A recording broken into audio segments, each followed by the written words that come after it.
And joining us now on the MetaShare guest line, former NFL wide receiver Ricky Proehl. He spent 23 years in the NFL as a player and a coach, went to 5 Super Bowls, won 2 of them. Of course, you know him from the Rams, but I'm a Panthers fan. He was here with us for a few seasons as a player as well as a coach. And so excited to have Ricky on today. He now owns, manages, and coaches at Proehlific Park. Proehlific Park. And so it's a clever name. It's a sports performance complex and fitness center he built in Greensboro, North Carolina, up the street from Charlotte. So, Ricky, so glad to have you on Unpacking It today. How are you? I'm doing great. So glad to be here, Bryce, and I'm honored. I tell you what's hard is hearing former. It's just it's hard to get used to that. You just it's such a large part of my life, 23 years, like you said, as a player and coach. But yeah, it's weird seeing former NFL wide receiver and coach Ricky Proehl, but it's I feel like I'm still coaching. As a matter of fact, I know I'm still coaching, but at the NFL level. Yeah, well, no, that's a fascinating perspective because I always think about that when it comes to former players, to where you don't want to let it go because it's so important and it played such a key role in your life, but you also have to move on, and you're not that player anymore, yet you were that player. That's still who. So yeah, I don't know if I definitely can't unpack it much, but I don't know if you can unpack that mentality any further. You said it perfectly. You don't ever, you got to move on. You don't have it anymore. And it's coming to grips with that. And I think the sooner you, as a player, former player, you can come to grips with like, no, you still can't play. All the time people say, man, you look like you can still play. I say, well, looks are deceiving. I could probably give you about 2-3 plays maybe, and that would be about it. But yeah, it's you put it perfect the way you said it. It's there's a lot of truth to that. Well, and you mentioned you're still coaching, and so I'm curious this process, because I remember when you left the Panthers as an assistant coach, and then you went to go all in with your park. What was that transition like for you, and that decision to run this park and to now be a coach? And you can explain to our listeners what all you guys do at Proehlific Park. It was I don't want to say it was easy, because it was an easy decision. It was the right decision, but it wasn't easy, and it's I don't know if that makes sense. It was easy because I woke up one coaching, and Austin was a senior at Carolina, a rising senior. He had one more year to play, and I'd seen him play 2-3 times. And Blake, my youngest, was starting at school at Carolina, and he was also playing football. And I prayed about it, said, you know what, I could always come back and coach, but I can't come back and have this moment as a dad and not be able to watch my kids play was hard for me. I think no matter how old you are, if you're competing at any level, at any age, whether you were first playing baseball, basketball, soccer as a young kid, what did we do when we scored our first goal or hit our first home run or base hit or scored our touchdown? We looked up in the stands or looked on the sidelines for mom and dad. And for me, it was just, it hit me one day. I'm like, man, I haven't been there for Austin. When he looks in that stands, I haven't been there. And it really resonated, hit home. And I said, man, I want to be there for him. I want to be there for Blake when he starts his career.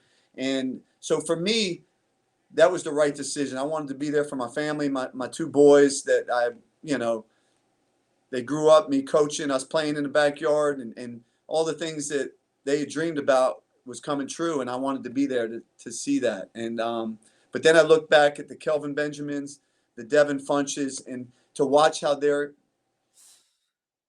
career has kind of unspiraled. And I feel like I had something to do with, I just not being there for them, because they're 2 really good players, and they just needed that. I look at Kelvin, his mom passed away, and she was everything to him, and he didn't have a father figure, and I was that father figure, and people just assumed it's time to come back and play football, and he wasn't ready. He buried his mom and wasn't ready yet, and it really affectionally, and that's the things that that I love to share is that people, the public, they don't know that. They don't know what these kids, they're still kids, even though they're grown men playing a grown man game and making grown men money. They don't know where their background, where they've come from, and what they're going through personally. And that was the side of me that still hurts, to be honest with you, Bryce. Wow, and those are the tough challenges in life because oftentimes there are two good options, and it's like, man, I want to be here, I want to be there, but we have to pick the best option and where God's leading us, and that is hard. It's easy when we know it's the right thing to do, but it's hard to Right. leave that other aspect behind. And so you mentioned your two sons who now have both made it to the NFL, which it's remarkable to think of a family like yours in the NFL. And so now you talk about, man, former player, it's hard to let that go. Well, now you're a dad of two guys in the NFL. So what has that experience been like being on this side of things?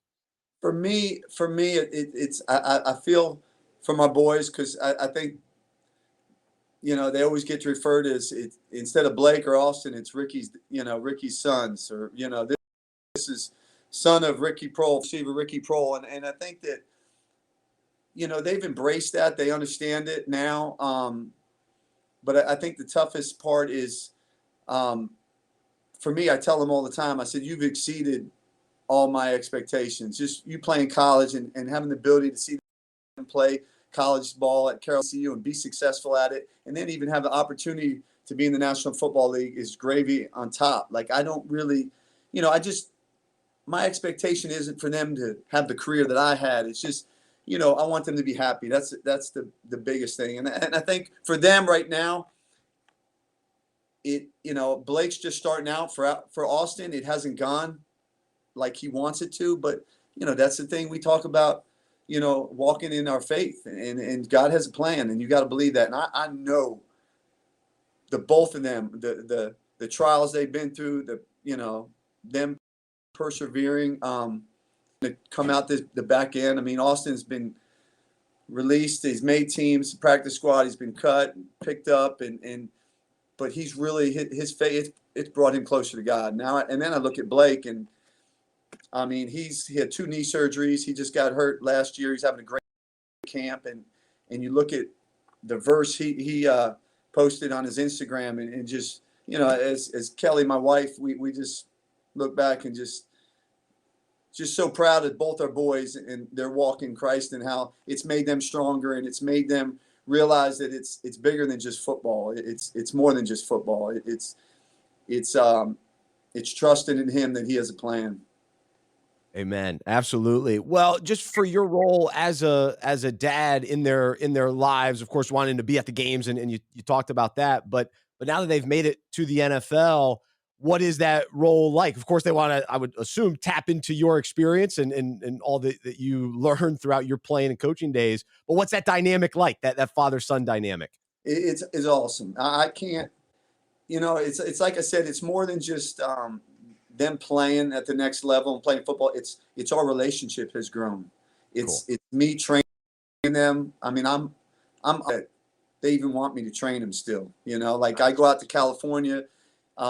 I work with their agency, and I've trained Austin when his time was up, and I've trained Blake when his time was coming out, preparing him for the combine and the draft, and then we continue. I go out there. I work with the agency, so I'm out there in Orange County from to the end of March, and they come out there, and we still train. Then we train here at Proehlific right before training camp. So it's a privilege, and it's an honor for me that they want to still be around Dad, want my expertise and my experience, that they understand that.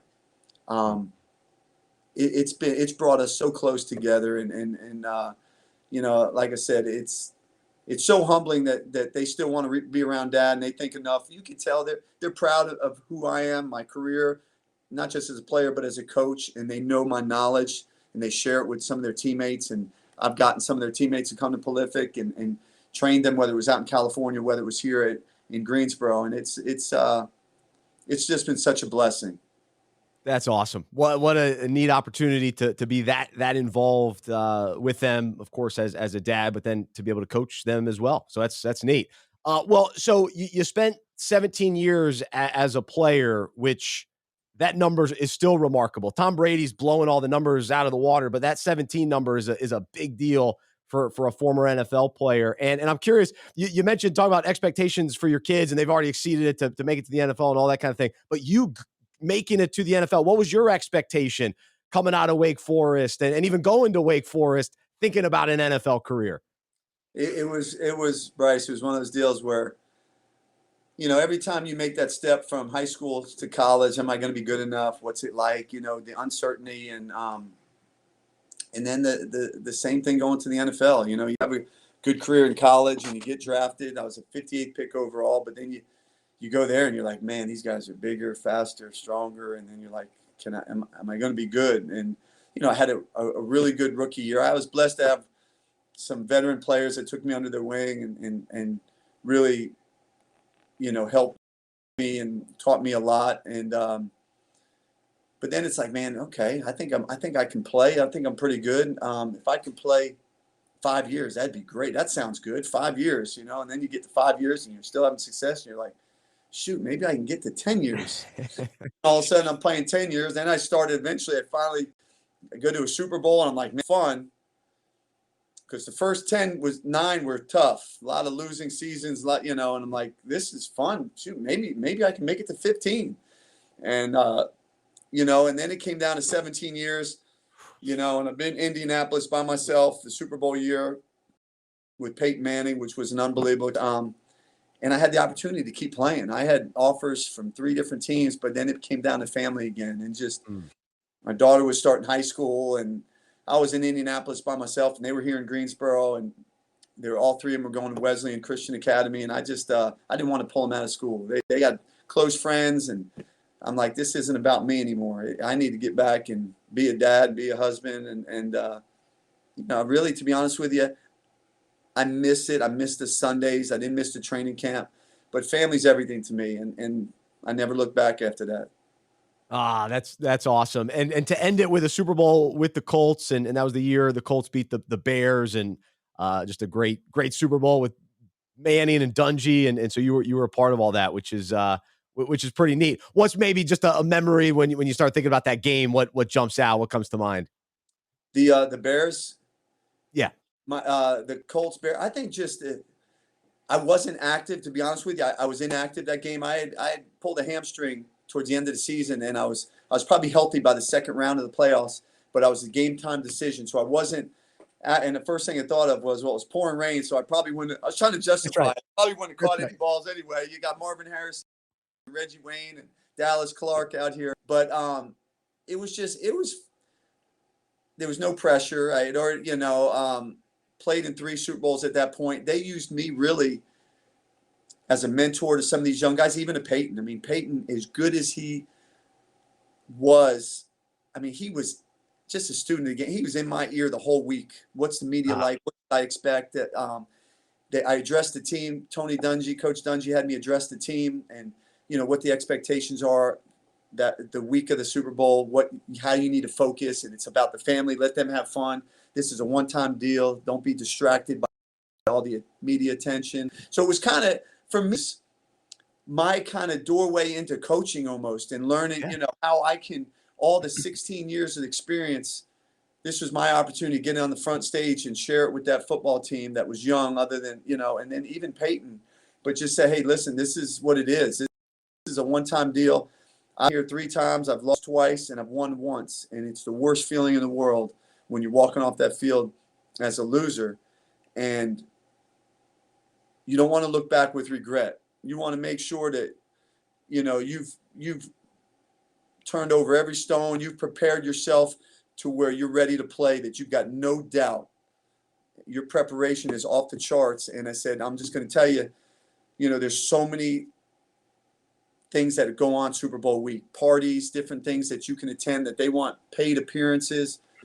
We win the Super Bowl, the money will come. Don't worry about that. Worry about winning this football game, and media attention. They're going to want to pull you and say things, and, don't give the other team locker room, material. But I said, focus everything. Let your family enjoy the parties and the NFL experience and all that stuff. Focus on being with your teammates, studying the game plan, studying your opponent, So when that kickoff, you're 100% ready to win this football game. And it was a great experience. Peyton, to be for 17 years I was a player, but I was still a fan. I mean, I grew up loving football and loving the NFL, and so even when I'd get up off the bench to watch Jerry Rice and John Elway and Phil Simms, Lawrence Taylor. I mean, played against Lawrence. I grew up a Giant fan, So Oh, yeah.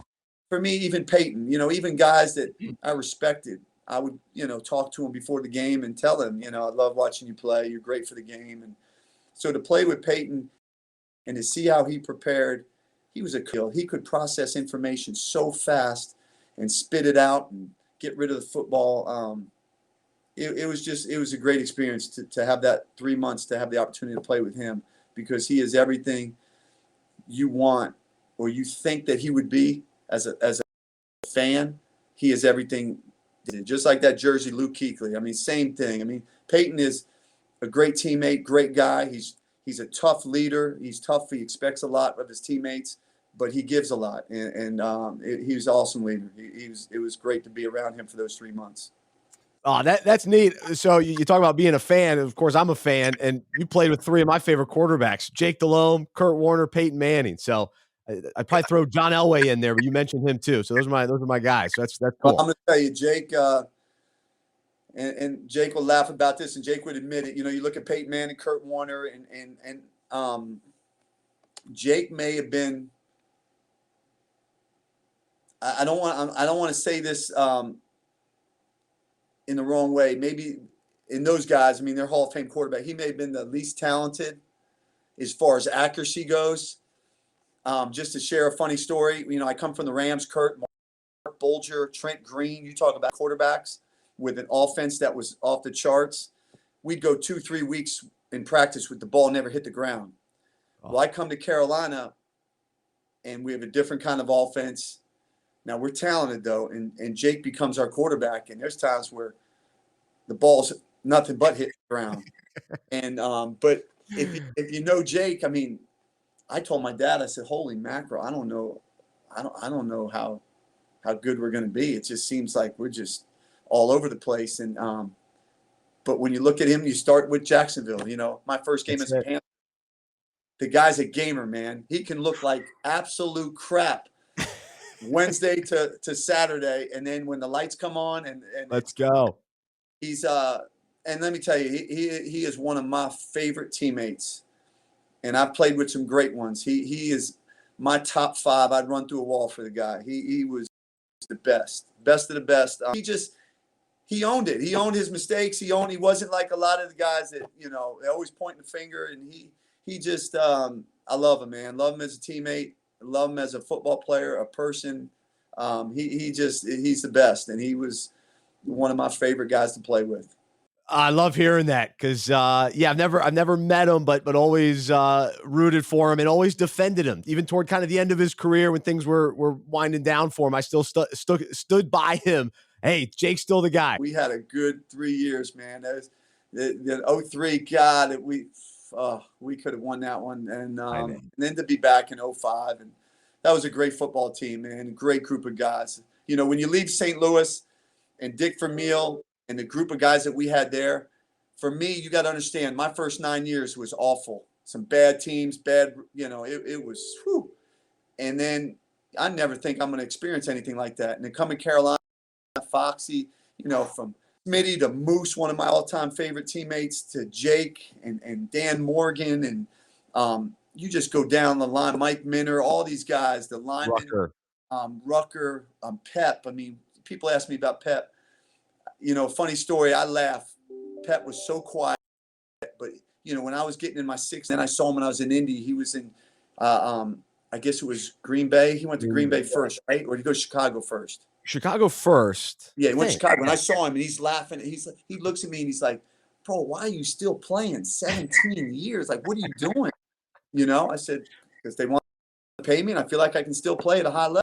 Then when he comes back to the Panthers, I come to him. This is year 17 for him, right? I think he played 17. I look at him. He knew what I was going to say. He starts laughing. I said, "Oh, what are you still playing for, Pep?" I Now they're love it. paying him a lot more money than they were paying me. That's But right. he started laughing. He goes, "No, I get it now. I get it now." But it's just That's great cool. group of guys, and man, those 3 years in Carolina were, like I said, I never thought I would experience a team like St. Louis, and I did in Carolina, and that's a tribute to Marty and Foxy. They great job. Just a bunch of good guys, good football players, good people together. Yeah, a lot of people talk, hey, we had a special team, but from the outside looking in, those teams that you were on, those are special, special teams. That Colts team, the Rams team, greatest show on turf, that Panthers team, maybe nationally people don't know how special that team was, but that was an unbelievable run to the Super Bowl to unfortunately lose to New England. But man, so it's cool. It's cool that you got to be a part of all that. Yeah. Those are some unique teams for sure.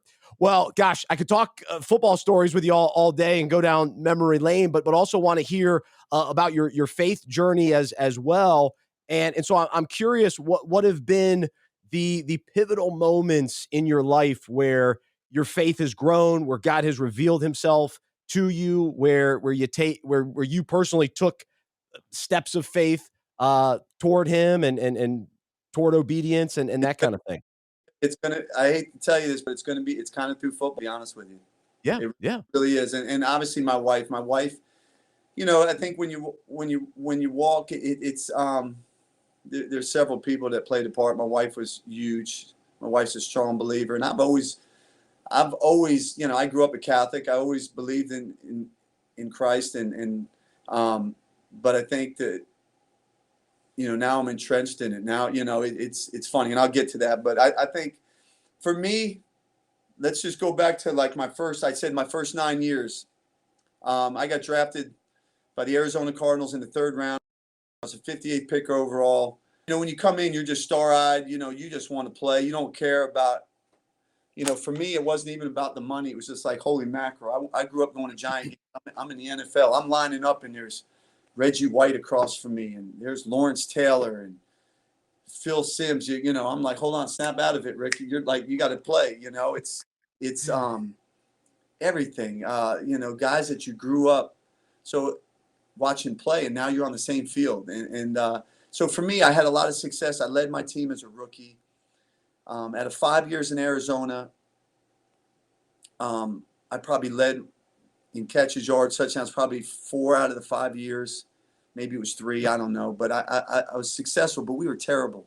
Yeah. And for me, no matter how much you're getting paid, no matter how much success you're having personally, for me at least, it weighed on me. Like just like coming Monday morning, Sunday night, just kicking your butt. Well, you didn't want to I didn't even turn on ESPN. Even if I played well, it was like I had a lot of just bitterness watching guys that I played with that, they're winning, they're on great teams. And then all of a sudden Buddy Ryan comes in, and I end up having a decent year, but he brings me in and tells me I'm not that he's going to. He tried trading me, but nobody was interested. I'm going to put you on the expansion list, which was Carolina and Jacksonville, and if no one picks you up, I'll cut you. I go to Seattle. I break my ankle. I come back. They traded for me, and I break my ankle first game of the year. I come back. I rush back. I get back. I'm ready. In 6 weeks, they won't play me. I'm go from averaging 5 catches a year to I have 5 catches that year. And I was mad. I'm in my prime. I'm feeling good. I worked hard to come back, and wouldn't play me. And then next year, kind of same thing. And I asked to be traded. I said, cut me or trade me. I literally was praying. Like I was getting to the point where it's like I wanted to stop playing. I was like, I'm just not even having fun anymore, and God, what's this all about? What's going on? I want answers. Why is this? And then I go to Seattle finally cuts me. I go to Chicago. I signed there as a prove it deal. I'm the 3rd guy. Curtis Conway, the starting receiver, gets hurt. I go in there, I start. I'm playing pretty well. I have like 25 catches after week 4. Right? And all of a sudden, Curtis back, and I go from starting to not even dressing. Wow. So I'm like, what? How do I go from starting, catching 4 or 5 balls a game to I'm not even, I had 2 touchdowns, I think, to not even dressing. and the media's kind of getting me going. Like, what do you know, what's going on? This is a prove it. I signed here as a prove it contract that I can still play, show people I can still play. If they're not going to play, if I'm not going to dress, they need to cut me. You know, let me go and try to play somewhere else. And Coach Wanstead was all upset, and they end up not cutting me. Curtis Conway gets hurt again. I go from not dressing 2 weeks in a row to all of a sudden back in the starting lineup. And he calls me out in the team meeting room the night before we're getting ready to play Minnesota, and he says, Ricky, he said, where's Proehl at? And I said, right here. He goes, well, let's see what you do. Well, the next couple, I had 9 for 160, 60-yard touchdown. The next week, I had 12 catches for 120, a touchdown. Long story short, I ended up leading the team, catches, yards, and touchdown. They don't want to bring me back. Oh. So I prayed. I said, God, I had some teams that were interested in me. The Rams were one of them. I could have went back to the Cardinals. And I prayed to God. I said, God, I just want to go somewhere where I can win. I don't care. You know, I'll do whatever it takes. I'll play my role. You know, I just want to win. So the Rams offer me a 4-year deal. The Cardinals are matching. They're offering me a 4-year deal. And I'm thinking, they got Jake Plummer. The Rams had Tony Banks. I'm like, Jake Plummer's, you know, he makes things happen. He's a good player. I'm like, I think I'm going to go back to Arizona. I got friends there. I know people there. My wife's comfortable there. I said, I talked to Bidwell, the owner. I said, I'm 99% positive I'm coming back. Well, all of a sudden, my agent calls me up at midnight and says, you sitting down? I go, no. Why? He goes, well, the Rams just offered you this. You got to take it. And they offered me a great deal. So I played for Dick Vermeil, who I grew up in New Jersey, you know, watching the Giants, and saw him in Philly. So I went there. The Cardinals go to the playoffs. That my first year in the Rams. The Cardinals go to the playoffs. We're 4-12. Oh. And like I said, I'm just, God, you know, I lead the team. I'm the team MVP. Bruce gets hurt. I'm the team MVP. The next year, we trade for Marshall. We bring in Trent Green. We draft Torrey Holt. So it's a Super Bowl run. Here we go. Dick says his spiel. We got some players. We've got all of a sudden next, you know, and Dick was I could talk about Dick all day, but next thing you know, we're 6-0, and we're just scoring like it's like a track meet, man. We're going 4 wides, and we're flying around, and The best. then we lose 2. We're like 6-2, and then we go on a run and start winning the rest of the games. I think we lost the last game to Philly because we didn't play anybody, but the funny thing is that whole season, I had prayed, I just want to win. I don't care. Lord, I just want to win. So we're winning, but we're the greatest show on turf, most prolific. That's right. Scoring offense, and who hasn't scored a touchdown? And I mean, we defensively, I think we scored 6 or 7 touchdowns that year. Our tackle eligibles were scoring touchdowns. Our tight ends, everybody. I mean, we are scoring 40 points a game, and I think about it. I'm like, this is what you asked for. You said you didn't care. You just wanted to win. Wow. And you know, you talk about humbling. I'm like, Lord, just one touchdown. Now you want a touchdown. Now I want a touchdown. I'm like, but it just really, you know, it was like, because I'm human. You know, I had a great role. I was a 3rd down guy. I'd come in there, I'd catch a 1st down, I'd give my signal, go to the sidelines, and you know, I had my role, and I was happy with that. But at the end of the day, you just give me a touchdown, just to feel like you're part of the greatest show on turf. You know, most prolific scoring offense. And we go to Minnesota, first round of playoff. I don't have a catch. We blow them out. Isaac has a great game, and then we get to the championship game against Tampa, and we're struggling. Their defense is unbelievable. I mean, they're Derrick Brooks. They're hitting us in the mouth. They bloody Oz is banged up. He's hurt. So I'm playing a little more than normal. I'm making, you know, I'm having a big game. Torrey gets bruised ribs. He's hurting. So we get in the 4th quarter, and it's 6-5. We're down 6-5. We're in a Donnybrook, man. It's a slobber knocker. And we had worked on this play, and it wouldn't have been me. It would have been Oz, but he was banged up. And normally if they're blitzing, I'm going to run a slant. But we worked on, hey, they're jumping the slants, give them a slant move and run the fade. And we talked about it, timeout. And we were trying to get Marshall an option. It was 3rd and 4. And we were timeout, and me and Kurt kind of talked, hey, if that safety comes out of the middle of the field, I'm giving him slant move. I'm going deep. And I'm sitting there wide left, flex left, 585, H choice was the name of the play. Cool. And that was Marshall, the H choice. Just he had the choice to run that option route. And I see that safety start coming out of the middle field. And I'm like, man, this is game on. This is it. I gave him that slant move, got around him. Me and him were kind of fighting. And Kurt throws it up. I try to box him out. I catch the game-winning touchdown. I'm going to tell you right now, you talk about chills, just a dream come true. Oh. I didn't hear a thing. I remember Isaac jumping on me. It was like they said the place erupted, and that place could get so loud. Oh, yeah. I didn't hear. It was like me as a kid in my pajamas running through slow motion, just, seeing my family, and then and just like eternity. And then gave me a hug, and it was like someone hit the switch and it got loud again. And I took that moment after and I sat on that bench. I just closed my eyes and I just gave thanks. Wow. It was that moment that all my trust, everything that I dreamed about, it just come true. But he that resolve of just, hey, this is what you asked for. You went through this for a reason, and this is what you asked for, and I gave it to you. But then, and when the biggest moment that I had prepared for my whole life, that was the whole deal for me. It just set me up for Proehlific Park, the battles that I've gone through here, the trials that we went when I opened in 2008, and the economy went, and the money I had to pour into this place to keep it going. And to show you this right here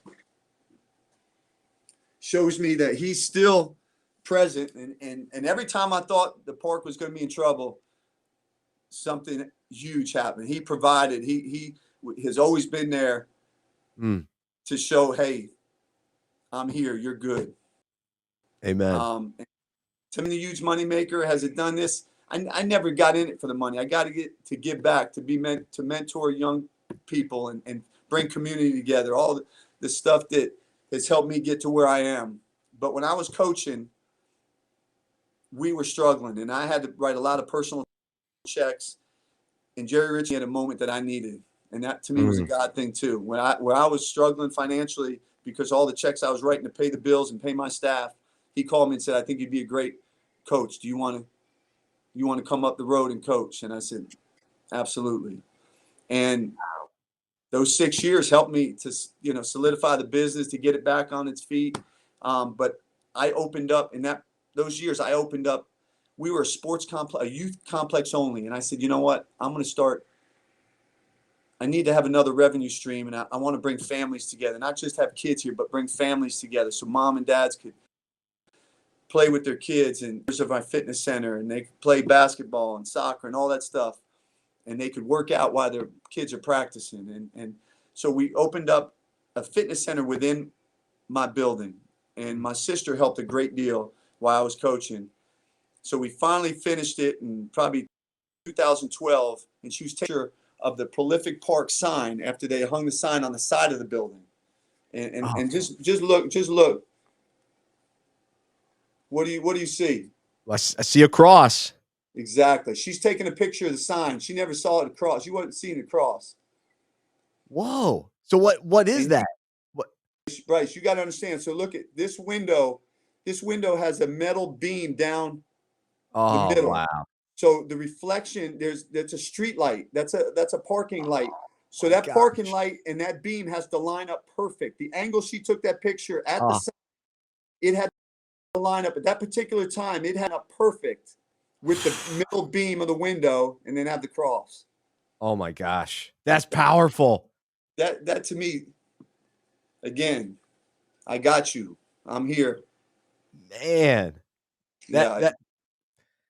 That's amazing. Oh my gosh. I was just in a Bible study life group last night, and somebody shared a very similar story in the way that God moved in such a tiny detail and reminded this guy in my group, hey, I'm here. I love you. I'm faithful. I'm good. And all that kind of thing. So God's moving, and it's in those little ways. It depends on unique ways for each of us so that we can hear him, we can see him, and he reveals himself. So that, man, thanks for sharing. That's cool. That is good stuff right there. Wow. Yeah. Well, it's things like that have changed my life. I was that guy that I love people, and even as a young kid in college, I love to hang out. I love to party. So being a Christian, I think there's a lot of people. What I try to do is encourage young people. I think people are afraid to make that jump, and I was. Kurt Warner used to kind of, Kurt, we all know he's a strong Christian, and he Bible study. I was intimidated. He'd say, hey, come to our Bible study. Come to our Bible study. And I was intimidated. I was like, well, I don't know all the verses. I don't know, you're going to drill me. The way he approached it, to be honest with you, intimidated a lot of people. And I was insecure about my faith, to be completely honest with you. So what I've tried to do is I've learned from that experience, because I think a lot of people are afraid to put their feet in because they're worried. I sin sometimes. I fail. I do this. I do that. Is that going to make me less, a Christian, or am I even am I good enough, like, to be a Christian? And I think, is it cool to be a Christian? And I think for me, what I really here at the park, and what I try to teach young people is that, I like to party. I like to have a good time. And am I going to have to change that? And what I did was I said, I'm going to change it. I'm going to do it. I want to learn more. I want to learn about Jesus. I want to learn about the resurrection. I want to learn about the second coming. I want all that stuff. And for me, you end up wanting to change. That's right. That's right. Amen. End up changing, do it just because you're doing it, you're reading about it, and the Holy Spirit just becomes, and that's the thing that I try to share with young people is, don't be afraid that but it's cool to go to Bible study. It's cool to hang out with Christians. We all love to have a good time. Doesn't mean Christians don't have a good, because we all think church and everything's got to be, can't do this, we can't say that. And that's so untrue. So it takes people that trip and fall, or like where I've been and where I am now, to say it's okay, it's all right. I promise you, it's cool, and I promise you, he's cool. Like Amen. It's awesome. That's a wonderful message, man. No, I appreciate that, and that's really our philosophy here at Unpacking It. Is we're sports fans following Jesus, and we love sports. We love watching games. We love having fun, enjoying the excitement of games.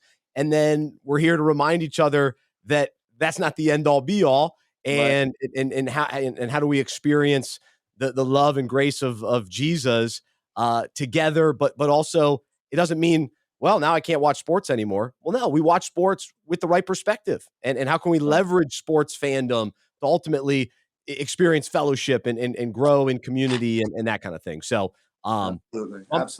I'm right there with you. And I think that's a good message for people to hear. 'Cause yeah, it's, it's cool. I mean, it's cool to follow Jesus. And I don't know if that definition, whatever that definition means, but it is cool. Absolutely. So, well, Ricky, man, it was cool to be able to hang out with you today and to hear your story and to hear your heart and just appreciate you sharing that. And, gosh, yeah, one of my favorite players to put on the Panthers uniform. And so fun to be able to have you here on Unpacking It, and really appreciate it. Bryce, thank you so much. Appreciate it. Allowing me to share my story. Absolutely. We'll do it again. He's Ricky Proehl joining us here on the MetaShare guest line here on the Unpacking It podcast. Be sure to check out proehlificpark.com and you can check out everything that Ricky and his family is up to there, and keep an eye out for his sons, Blake and Austin, playing in the NFL as well. And his son, Blake, is also a singer. So next time we'll have to talk about that. We'll get into that a little bit as well. But he's Ricky. I'm Bryce. Thanks so much for listening here on Unpacking It.